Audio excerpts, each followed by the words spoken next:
অন্তর্বর্তী সরকারের আইন উপদেষ্টা আসিফ নজরুলের বাসভবনে পাওয়া গেছে একটি সন্দেহজনক ড্রোন। ঘটনাটি ঘিরে সৃষ্টি হয়েছে চাঞ্চল্য। এর পরপরই জোরদার করা হয়েছে উপদেষ্টার নিরাপত্তা ব্যবস্থা। কিন্তু কোথা থেকে এলো এই ড্রোন? বিস্তারিত শিহাব ইসলামের ডেস্ক রিপোর্টে। স্বৈরাচার শেখ হাসিনার পতনের পর অন্তর্বর্তী সরকার দায়িত্ব গ্রহণ করে এক ভঙ্গুর ও অস্থিতিশীল বাংলাদেশের। তারপরও এই সরকারের উপর ঝুলে আছে নানা ধরনের হুমকি। একটি অদৃশ্য ছায়ার মতন শক্তি প্রতিনিয়ত কাজ করে যাচ্ছে দেশকে অস্থিতিশীল করতে। কখনো কখনো গুজব, সহিংসতা বা প্রযুক্তির অপব্যবহারের মাধ্যমে এই মহলটি আতঙ্ক তৈরি করছে জনমনে। এবার একই ধারাবাহিকতায় ভুক্তভোগী অন্তর্বর্তী সরকারের আইন উপদেষ্টা ডক্টর আসিফ নজরুল। তার সরকারি বাসভবনে পাওয়া গেছে একটি সন্দেহজনক ড্রোন, যা ঘিরে তৈরি হয়েছে চাঞ্চল্য। ঘটনাটি ঘটেছে শনিবার সকালে, যা এখন তদন্তাধীন রয়েছে আইনশৃঙ্খলা বাহিনীর অধীনে।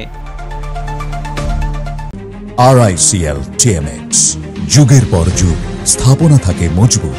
পুলিশ সূত্রে জানা গেছে, শনিবার সকাল 8:45 বাসভবনের মূল ভবনের পাশের বাগানে আম গাছের নিচে ড্রোনটি প্রথম দেখা যায়।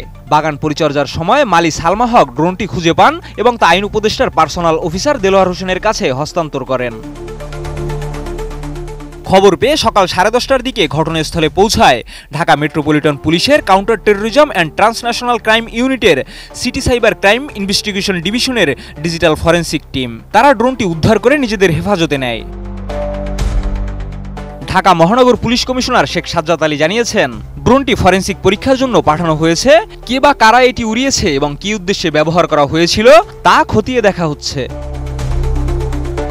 তদন্ত সংশ্লিষ্ট একটি সূত্র জানায়, ড্রোনটির গায়ে মেড ইন চায়না লেখা রয়েছে এবং এর ওজন 249 গ্রাম। এতে কোনো মেমোরি কার্ড ছিল না এবং ব্যাটারি আলাদা অবস্থায় পাওয়া গেছে। সিসিটিভি ফুটেজ বিশ্লেষণে দেখা গেছে, শুক্রবার বিকেল 5:29 ড্রোনটি অবতরণ করে, তবে আকাশপথে তার গতিবিধি স্পষ্ট ধরা পড়েনি। বর্তমানে ড্রোনটি সিটিটিসির ফরেনসিক ল্যাবে বিশ্লেষণের জন্য রাখা হয়েছে। একই সঙ্গে আইন উপদেষ্টার বাসভবনের চারপাশে বাড়ানো হয়েছে নিরাপত্তা এবং নজরদারি ব্যবস্থা। ড্রোনটি কী উদ্দেশ্যে পাঠানো হয়েছিল তা এখনো স্পষ্ট নয়, তবে তদন্ত চলছে এবং সংশ্লিষ্ট কর্তৃপক্ষ বলছে দ্রুতই বেরিয়ে আসবে এর পেছনের রহস্য। শিহাব ইসলাম, ATN নিউজ।